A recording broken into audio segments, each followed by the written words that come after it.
Bismillahirrahmanirrahim. Today we will discuss diabetes in pregnancy. This is a very important guideline which was published in December 2020. Okay, means it's the latest and updated guideline, and there are a lot of numbers, a lot of figures which are very important from exam point of view from this guideline. So let us start this guideline. Okay, so first of all, when the patient comes with the diabetes, means she is already a known diabetic patient, and she comes to the clinic with a pre-pregnancy. For the pre-pregnancy advice, we have to give advice regarding the dietary supplements and body weight. Okay, first of all, we have to offer individualized dietary advice to the women with diabetes who are planning pregnancy. By individualized means we have to assess the patient on the whole and thoroughly, and then plan which dietary plan is suitable for that specific patient. Okay, there is a specific video on my same channel about the dietary advice, diet chart for diabetic pregnant lady. You can write on the Google, write on the YouTube, and get an idea about which type of diet is suitable for a specific lady with the diabetes. That basically depends upon her BMI and about her current glycemic status, and then we have to give advice regarding the diet to that lady. Okay, so that is about the diet. And what about the BMI? How much should be the optimum BMI for a woman with diabetes who are planning a pregnancy and who have BMI about 27 kg per meter square? Offer advice on how to lose weight in line with the NICE guideline on identifying and assessing and managing obesity. Okay, so her weight shouldn't be about 27 kg per meter square. If it is about that 27 BMI, then definitely we have to give proper advice to that patient to optimize her weight before planning pregnancy, because of certain risk associated with it. Now, advise women with diabetes who are planning pregnancy to take folic acid 5 milligram per day until 12 weeks of gestation. Okay, so the folic acid advice is also very important until 12 weeks of gestation to reduce the risk of having baby with a neural tube defect. So in other cases, usually the 400 microgram is recommended, but here we will advise the higher dose, and that is 5 milligram per day. Okay, in contrast to the other woman. Okay, so that is also a very important number. Okay, now let us discuss the monitoring of the blood glucose and ketone before pregnancy. Okay, so we have to offer up to monthly measurement of HbA1c level for women with diabetes who are planning pregnancy. Okay, so HbA1c should be measured on monthly basis. This is very important. Okay, later on I will tell you how much should be the HbA1c level, but the thing is that you have to measure it monthly. You have to remember this point, that it should be measured monthly. Okay, monthly is very important. Next, offer blood glucose meter to self-monitoring for self-monitoring of women with diabetes who are planning pregnancy. Okay, so that is also very important. And if a woman with the diabetes who is planning pregnancy needs to intensify blood glucose lowering therapy, advice to her to monitor her blood glucose more often, to include fasting level and mixture of pre-meal and post-meal level. Okay, sometimes a woman say that I need to intensify, or I need to measure it more frequently, so tell me about the levels which I can check. Okay, we can check that, check your fasting level and pre-meal and post-meal level and keep a record of that. Okay, so we can get an idea about the diabetic control. Okay, I will tell you later on what level should be the target in the pre-pregnancy level. Okay, that is very important. And also we have to offer the blood ketone testing strip. Okay, not only the glucometer strip but ketone testing strips are important, and a meter to women with a type 1 diabetes who are planning a pregnancy, and will advise them to test for ketonemia if they become hypoglycemic or hyperglycemic or unwell. So this would avoid the risk of DKA in these patients. Okay, now risk factors for GDM is very important. I would like you to take screenshot of this slide and memorize it. Okay, take screenshot, keep it in the separate folder in your mobile or iPad, whatever. There should be a separate folder, and in that keep all the screenshots. Okay, those are basically the flashcards, and memorize them. Give a specific time of the day, either morning or at night before sleeping, that this hour is dedicated to all the screenshots, all the flashcards which are saved in the specific folder in your mobile. Okay, so take screenshot of it, because not only in the theory exam but also in the Viva exams, the question might be asked that what are the risk factors for GDM. Okay, at booking appointment, identify the following risk factors for GDM, like BMI 30 kg per meter square, previous macrosomic baby, weighing 4.5 kg or above, previous GDM, family history of diabetes, minority ethnic family origin with a high prevalence of the diabetes. Okay, so sometime in MCQ these risk factors are given. Okay, now risk assessment GDM in the previous pregnancy, risk factors for GDM present. Okay, so GDM in the previous pregnancy, what we have to do, which test we need to offer if the patient has got history of GDM in pregnancy. And second group is of patients who have got risk factors for GDM. Risk factors are those which I have explained to you here. Okay, now GDM in the previous pregnancy, if the patient comes with a GDM in the pre-pregnancy, we have to offer early monitoring of the blood glucose, okay, as early as possible, and offer 75 gram oral glucose test 2 hours as soon as possible after booking. Okay, so this was also exam question previously, that a patient had previous history of the GDM when we have to offer the testing. So the answer is as early as possible. If as early as possible is not written, then you have to check in among the option that which one is the earliest, and then you have to click that option. Okay, and then if the results of the first trimester OGTT are normal, okay, so we have offered first trimester OGTT as soon as possible, and if the first trimester OGTT is normal, then we have to repeat 75 gram 2 hours OGTT at 24 to 28 weeks as well. Okay, so to not only as early as possible, but also at 24 to 28 weeks. Now there is another group of patients who didn't have GDM in the previous pregnancy, but they have got risk factors for GDM. When we assess the patient thoroughly, they haven't got GDM, but they have got risk factor. In that case, we do not have to offer first trimester monitoring, but we have to offer 75 gram 2 hours OGTT at 24 to 28 weeks. Okay, now a patient had a history of GDM in the previous pregnancy. What is the best time to perform OGTT in the current pregnancy? Okay, she had OGTT in the previous pregnancy, so that is the MCQ related to this.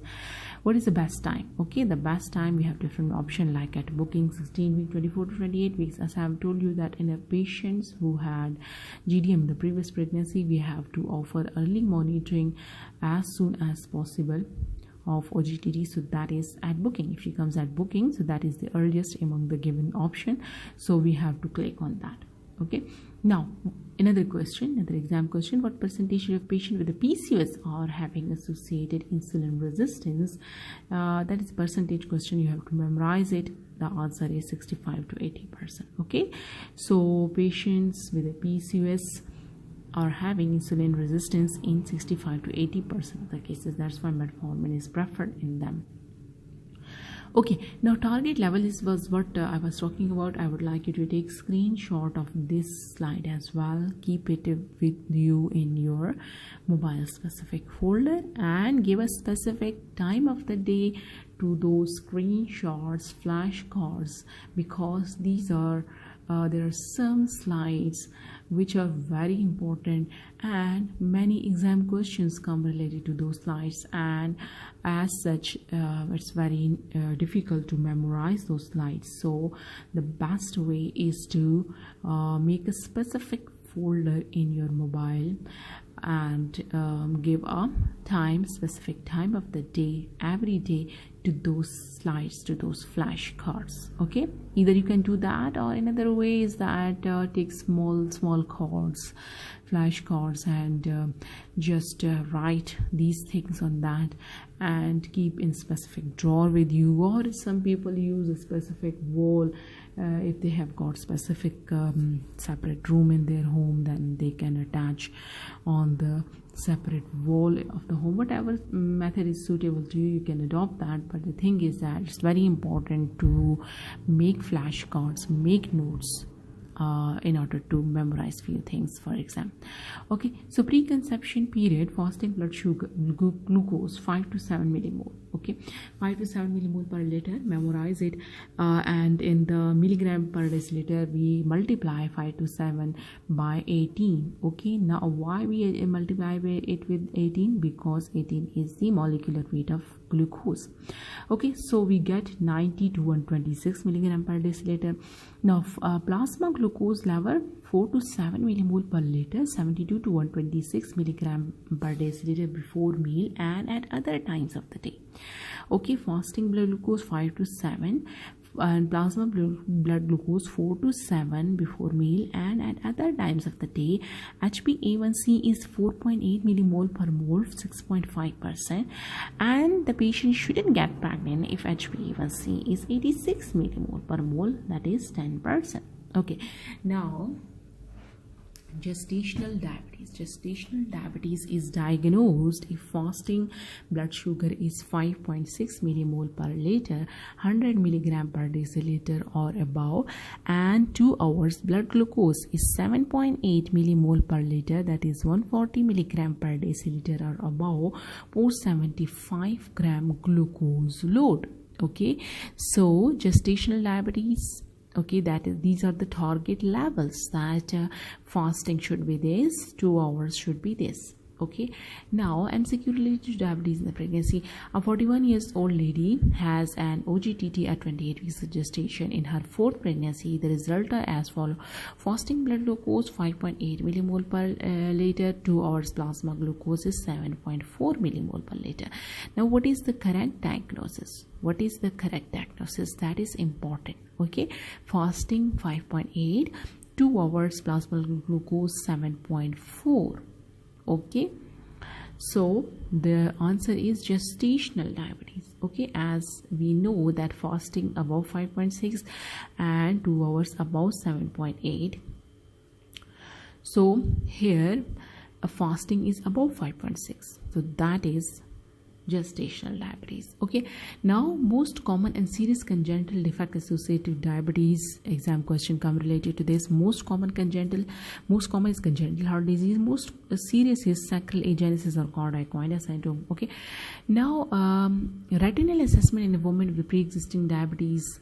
Okay, so this is the chart in which antenatal appointments are given, like first appointment pre-pregnancy 7 to 9 week confirmed viability at booking 10 weeks and offer retinal assessment 16 to 28 weeks, 4 chamber cardiac view 18 to 20 weeks and offer ultrasound for both 28, 32, 36 weeks and offer IUL at 38 weeks and offer testing of fetal well-being 39 weeks, offer testing of fetal well-being at 39, 40, 41 weeks. Okay, so there are certain important points written in here in this chart. I will explain it to you in the later slide as well, but this is basically the nutshell, and you can also take a screenshot of it to keep it with you in the same slide. Okay, so let us discuss the other chart, target levels during pregnancy.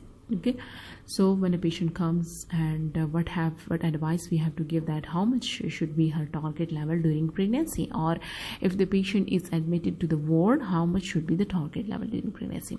In any form of the diabetes, 5.3 is the fasting blood sugar level target. Okay, means 5.3 means 95.4. This is very important to differentiate. You have to take screenshot of all these in order to differentiate, because the thing is that when we were talking about the target diabetes diagnosis, that was 5.6 millimole per liter. Okay, but here we are talking about the target. So target is 5.3 millimole per liter, and 1 hour after means 7.8 millimole per liter, that is 140.4 milligram per deciliter. 2 hours after meal 6.4 millimole per liter, 115.2 milligram per deciliter, and lowest level should be above 4 millimole per liter, 72 milligram per deciliter. Now OS11 OGTT method, fasting blood sugar 105 milligram per deciliter, 1 hour 190 milligram per deciliter, 2 hours 165 milligram per deciliter, 3 hours 145 milligram per deciliter. Okay, that is OS11. Rarely asked in exam, but if asked, memorize these numbers as well. Fasting 1 hour, 2 hour, 3 hour, 105 at fasting, 190 at 1 hour. So at 1 hour it is very high, and then it comes down like after 2 hours 165, after 3 hours 145, 190, 165 and 145. Okay, now this chart is also very important. Take a screenshot of it and keep it with you in your mobile specific folder. Okay, like exam questions is there are certain multiple choice questions in which it is written that a patient has got fasting blood sugar of 7 millimole per liter without any complications. So how would you manage? Different options are written like diet and exercise only, metformin only, metformin plus diet and exercise, insulin, or insulin plus metformin. These sort of options are written, so you have to memorize this chart very well. Okay, if fasting blood sugar is below 7 millimole per liter, then we have to give a trial of diet and exercise. Okay, first of all, trial of diet and exercise, and add metformin. When we have to add metformin, if no target levels within the 1 to 2 weeks with diet and exercise. Okay, if with the diet and exercise we do not achieve the specific target levels which I have explained to you in the previous charts, then we have to add metformin in that. Okay, and if there are still some problems like we are not achieving the target level, then we can start insulin if metformin is we can start insulin if metformin is contraindicated, and also if definitely the targets are not achieved with that level, then we can start insulin. Now another group of patient in which we have the fasting blood sugar between 6 and 6.9 millimole per liter, plus complications such as macrosomia and polycythemia. In that case, we have to give advice like insulin plus minus metformin and diet and exercise changes. Then if fasting blood sugar is 7 millimole per liter or above, then we have to give advice like insulin plus minus metformin plus minus diet and exercise. Now, exam question: which type of insulin is safe in a pregnancy? Be aware that available evidence on the rapid-acting insulin analog like Aspart and Lispro does not show any adverse effect on the pregnancy or health of the baby. Use isophene insulin, or known as NPH insulin, as a first choice of long-acting insulin during pregnancy. Consider continuing treatment with the long-acting insulin analog, insulin datimir or insulin glargine, in a woman with diabetes who have established blood glucose monitoring control before pregnancy. Now, which patients are candidates for glibenclamide? Consider glibenclamide for GDM in whom blood targets are not met with metformin, and women who declines for insulin, women who cannot tolerate insulin. So these are the patients who are considered the candidates for glibenclamide. Now, safety medicine for complications of diabetes before and during pregnancy. It's very important to know about the certain drugs, the list of certain drugs which are not safe in pregnancy, and it's better to stop these sort of the drugs before pregnancy because of their potential side effects and the risk of teratogenesis associated with these drugs. Okay, so first of all, we have to stop ACE inhibitor and angiotensin receptor antagonist before pregnancy or conception as soon as pregnancy is confirmed. Okay, as soon as pregnancy is confirmed, we need to stop these drugs immediately and use alternative antihypertensive that are suitable for pregnant women. Okay, So if the patient is taking these sort of drugs for hypertension, we need to stop them, and we need to advise the drugs suitable for hypertension, alternative drugs, and stop statin before pregnancy as soon as pregnancy is confirmed. Now, retinal assessment in the preconception period is also very important. Okay, for women with diabetes who are seeking preconception care, offer retinal assessment at first antenatal appointment unless they have retinal assessment in the last 6 months. Okay, if retinal assessment is done in the last 6 months, then no need to do it. Otherwise, if the patient comes for the preconception care or booking or whatever, we have to advise the retinal assessment. Okay, and advise women with diabetes who are planning pregnancy to defer rapid optimization of blood glucose control until after they have retinal assessment and treatment. Okay. Okay, so it's very important that retinal assessment needs to be done, and after that we will go for rapid optimization of the blood glucose and planning of the pregnancy. Now, renal assessment before pregnancy. Previously we studied about retinal assessment, now it's the renal assessment. How would you do that? Okay, offer women with diabetes a renal assessment including measure of the albuminuria before stopping contraception. Okay, albuminuria is very important. We have to check the albumin level, also the serum creatinine level and GFR. So basically these three things are measured. Okay, consider referring women with diabetes to nephrologist before stopping contraception if we have these three things like serum creatinine level of 120 micromole per liter. Okay, so we need to measure these three. I'm highlighting these three so as to make it clear to you, like we have to measure these three things. Okay, serum creatinine, urinary albumin and creatinine ratio. So not only urinary albumin but albumin creatinine ratio is important, and eGFR. So how much should be serum creatinine? Serum creatinine is 120 micromole per liter or more. If it is 120 micromole per liter or more, then we need to refer to the nephrologist.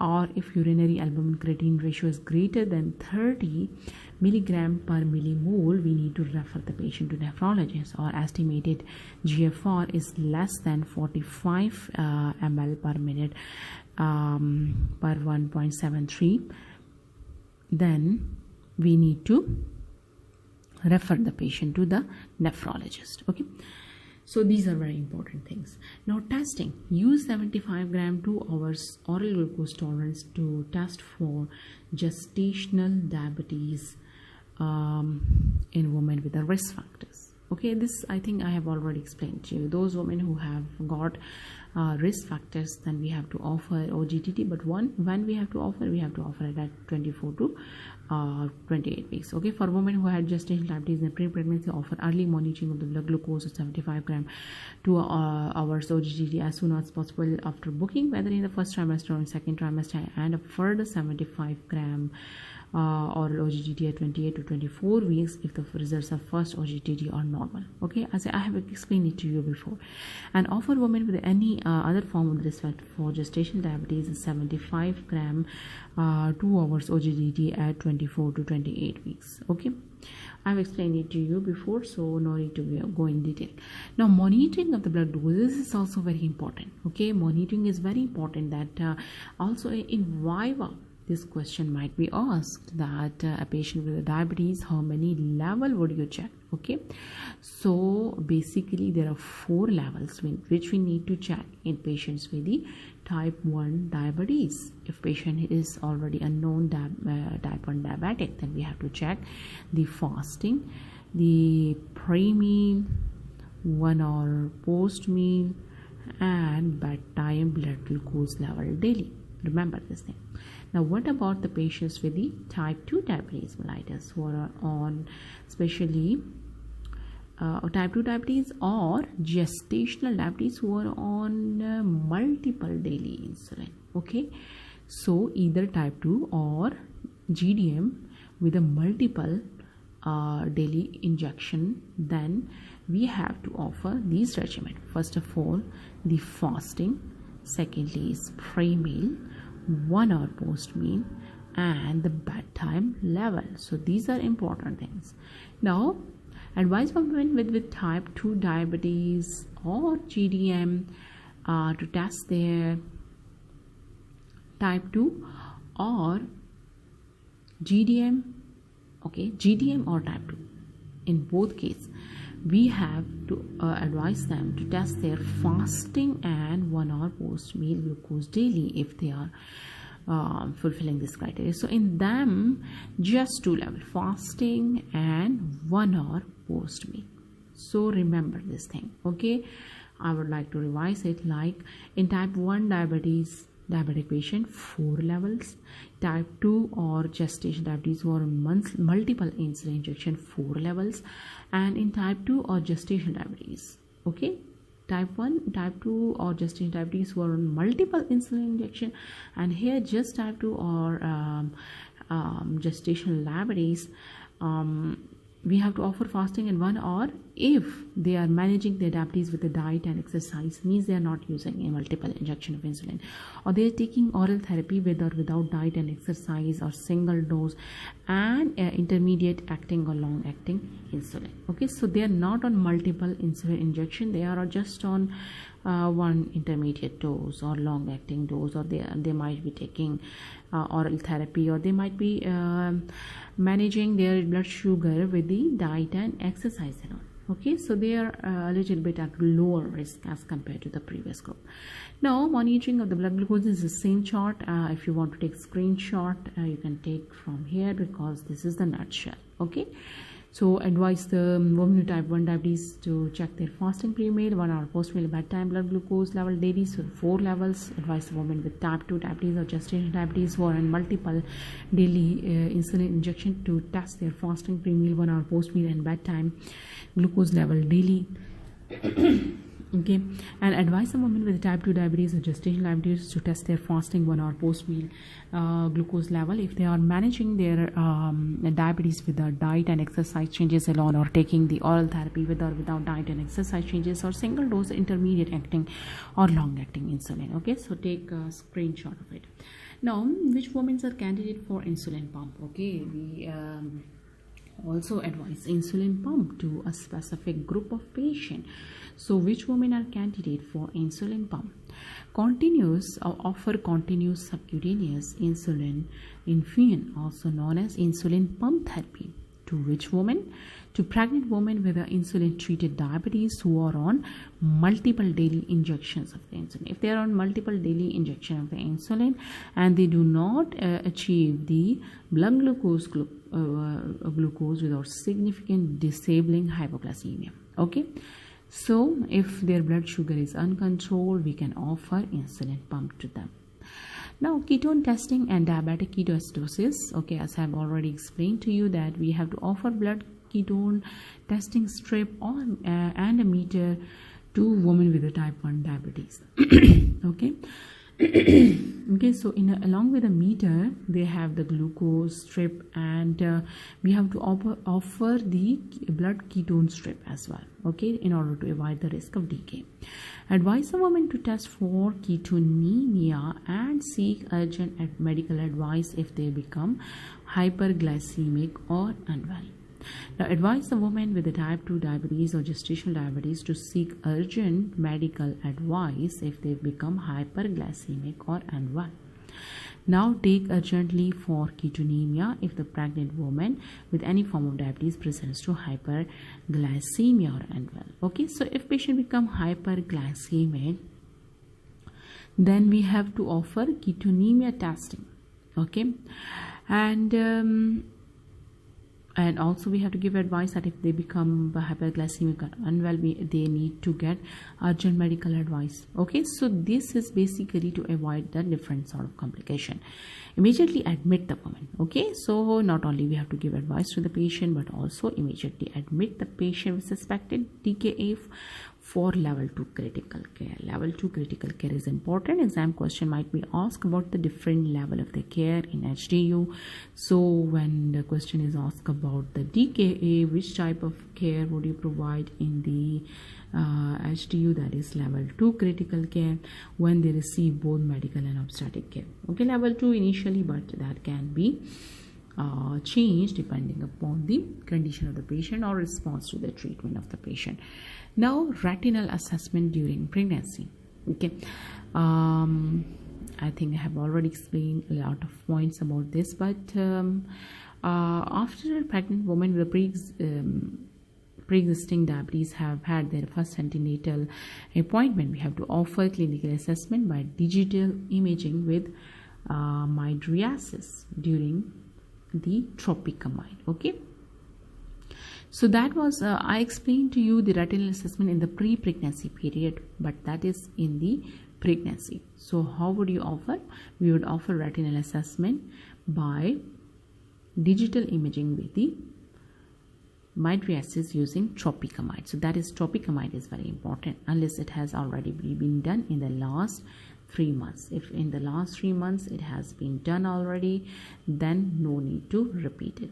Okay, if they have diabetic retinopathy, okay, so we check the retina and we find that she has got the diabetic retinopathy, then another assessment at 16 to 20 weeks. Okay, so here we are talking about the retinal assessment in the pregnancy. If it has been done in the last 3 months, no need to repeat it. And if we have to do it in the booking, and if it is normal, then we have to, if we find that she has got diabetic retinopathy, then we do another assessment at 16 to 20 weeks and offer another retinal assessment at 28 weeks. So these are very important at booking, 68 to 20 weeks and 28 weeks. Okay, now diabetic retinopathy should not be considered as a continuation to rapid optimization of blood glucose control in the women who present with a high HbA1c in the early pregnancy. Okay,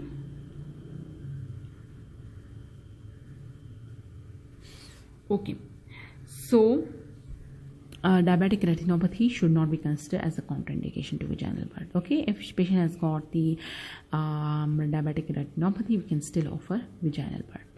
Now, renal assessment during pregnancy. Previously we studied renal assessment in the pre-conception period. Now how would you do it in the pregnancy? Okay, offer renal assessment at the first contact or during pre-pregnancy for women with the pre-existing diabetes if they have not had one in the last 3 months. If they had one in the last 3 months, then we will not offer it now. But if they didn't have any renal assessment in the 3 months, then we need to offer. Okay, and then when we need to refer the patient to the nephrologist. Okay, the criteria is almost the same as we discussed before, but with a little bit changes. Okay, so renal creatinine, if it is 120 micromole per liter or above, and urinary albumin creatinine ratio is greater than 30 milligram per millimole, or total renal excretion is exceeds 0.5 gram per deciliter, then we have to offer the renal assessment in these cases.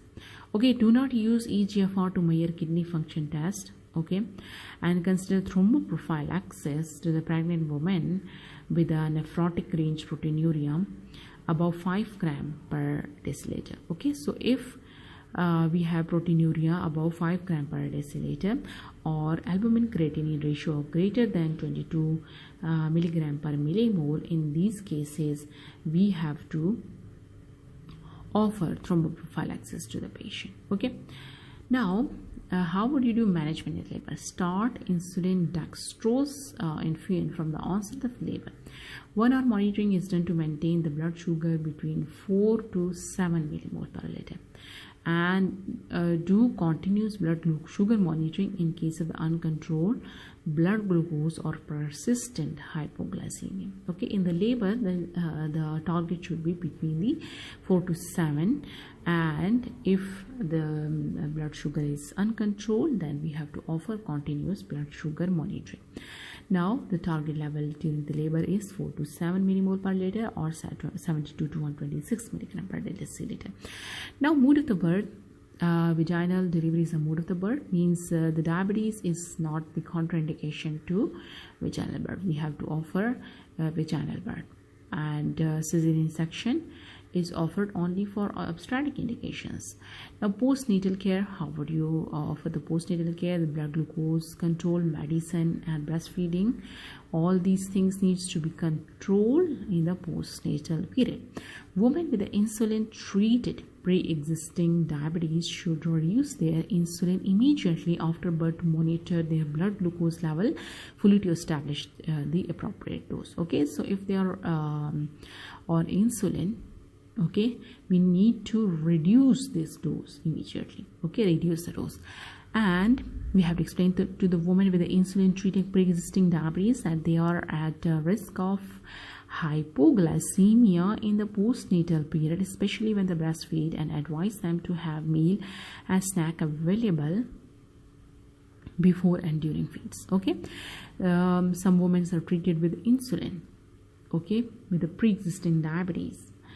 Then in that case we have to do counseling regarding the signs and symptoms of the hypoglycemia, and we have to tell that keep the snacks with them, because when they do breastfeeding there is a risk of hypoglycemia in them, and 10 to 20% of the patients will need additional insulin along with the oral hypoglycemic agents. Okay, so that figure is also important. Okay, what is the percentage of the patients who would need the insulin? That is about the 10 to 20% of the cases. Okay, now women who have been diagnosed with gestational diabetes should stop blood glucose lowering therapy immediately after the birth. Okay, so those women, we talk about insulin treated women, that they insulin should either be stopped or lowered, but those women who are on oral hypoglycemic agents, we need to lower or stop that therapy immediately after birth, depending upon their conditions. Women with a pre-existing type 2 diabetes who are breastfeeding can resume or continue metformin immediately after birth, but should avoid other oral glucose lowering agents when breastfeeding. Okay, so during breastfeeding they are at risk of hypoglycemia, so we need to monitor the dose and we have to give advice accordingly. Women with the diabetes who are breastfeeding should continue to avoid any medications for the treatment of diabetes complication that were stopped for the safety reason when they started planning pregnancy. Okay, so when they were planning for pregnancy, they were on specific treatment, so we have to advise the patient that they should continue to avoid any medication for treatment diabetes complication that were stopped for safety reason when they started planning pregnancy. Okay, now care of the newborn is also very important. How frequently should we check? We need to check 2 to 4 hours after birth. This is very important. Exam question might be asked that when we have to check 2 to 4 hours after birth. Okay, and pre-feed glucose should be 2 millimole per liter. Okay, and if it is less than 2 millimole per liter on 2 consecutive readings, then start IV dextrose or tube feeding. Okay, there is a risk of hypoglycemia in the newborn. Okay, so after 2 to 4 hours we need to check, and the target should be about 2 millimole per liter. If it is less than 2 millimole per liter on 2 consecutive readings, then start IV dextrose. Okay, and in the woman we check the FBS and HbA1c 6 to 3 weeks postnatally and also annually. Okay, so after birth HbA1c, if it is below 39, 5.7% means there is a low probability of diabetes mellitus. If the target level is between 39 to 47, mean 5.7 to 6.4 means the high risk of developing diabetes. If HbA1c level of 48 millimole per mole means 65% or above means the patient has got diabetes mellitus. Now if FBS is below 6 millimole per liter means 108 milligram per deciliter means low probability of having diabetes. Fasting between 6 to 6.9, 108 to 124 means high risk of developing diabetes.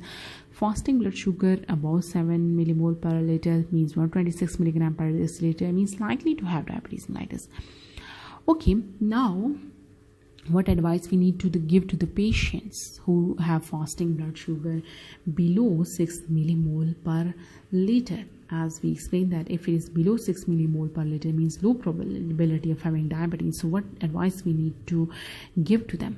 Okay, they have low probability of diabetes, and at the moment they should continue to follow the lifestyle advice, including the weight control, the diet, exercise. Even after birth, they need an annual test to check their blood sugar, glucose are normal. They have moderate risk of developing type 2 diabetes, and offer them advice and guidance in line with the NICE guideline on the preventing type 2 diabetes mellitus. Now those women who have got moderate risk means the fasting blood sugar between 6 to 6.9 millimole per liter. What advice we need to give them? We need to tell them that they are at high risk of type 2 diabetes mellitus and offer advice, guidance and intervention in line with the NICE guideline on preventing type 2 diabetes mellitus. Okay, so we studied here that they are at high risk. Okay, and what about those patients who have got the sugar above 7 millimole per liter or above 7 millimole per liter or above? Means they're likely to have type 2 diabetes mellitus. What we have to do, we have to offer tests to confirm this. Okay, so not in every case we need to offer tests to confirm. We just check FBS, and FBS is about 7 millimole per liter or 7 millimole per liter, then we have to offer tests to confirm this. Okay, and this chart is also important. Basically this is the nutshell which explains the different value. You can take a screenshot of it. Now pathophysiology of effect of maternal diabetes on fetus. Exam questions and viva questions might be asked that when the female is having hyperglycemia, what is the effect on the fetus? Okay, the fetus might be suffering from congenital anomalies like in the pre-conceptual periods. Okay, and decreased early growth. So in the periconceptual periods, we have to give advice, and she might be suffering from the fetus with the congenital anomalies, and decreased early growth 0 to 20 weeks, and hyperinsulinemia more than 20 weeks of gestation.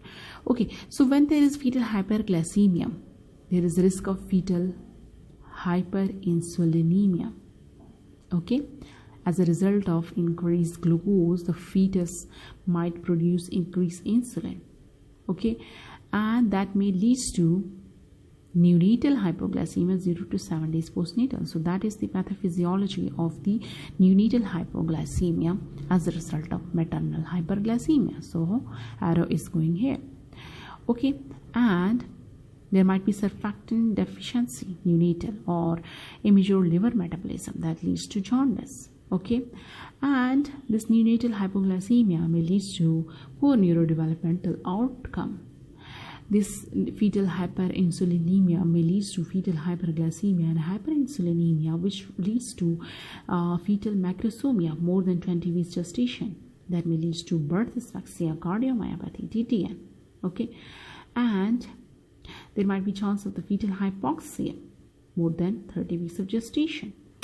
That may lead to polycythemia, which results in jaundice, or it may result in stroke or RVT. It may result in iron abnormalities, and all these results in poor neurodevelopmental outcome. The birth asphyxia may lead to poor neurodevelopmental outcome as well. Okay, so this is a chart, very important chart, that is that it shows the pathophysiology. Now coming to the exam question, like is a patient who is a primary gravida, 32 weeks pregnant. She is diagnosed with GDM on her 28 weeks OGTT. So far she has tried diet, exercise and metformin therapy. Her plasma glucose values are still not within the target ranges of the pregnancy. She declines insulin therapy and she is needle phobic. Which type of treatment options are best suited for her? She's needle phobic. Okay, so I would like you to pause this video, think about it and reply. Okay, the answer is sulfonylurea. She is needle phobic. Okay, she's needle phobic. That is a very important hint. And glucose levels are not within the range, and she tried metformin, but that is not effective, so we have to go for sulfonylurea among the given options. Okay, and this chart is also very important for screening IADPSG criteria and NICE criteria. Basically we are following the NICE criteria, but for comparison we have given this criteria. Risk factors I have already explained to you, and 75 gram OGTT is done in 26 to 28 weeks according to IADPSG criteria, and according to NICE selective testing 26 to 28 weeks based upon the presence of risk factor, as I have explained to you. And plasma glucose IADPSG criteria, one or more of the following threshold should be met. Okay, 0, 60, 0, 1 hour and 2 hours, you can compare it with them. Okay, so that is the criteria for the diagnosis. Take a screenshot of it and memorize it. Thank you so much. That was a little bit discussion on the NICE guideline about diabetes in pregnancy. I have tried to highlight the important points to you. Okay, thank you so much. Allah Hafiz. Bismillahirrahmanirrahim. Today we will discuss diabetes in pregnancy. This is a very important guideline which was published in December 2020. Okay, means it's the latest and updated guideline, and there are a lot of numbers, a lot of figures which are very important.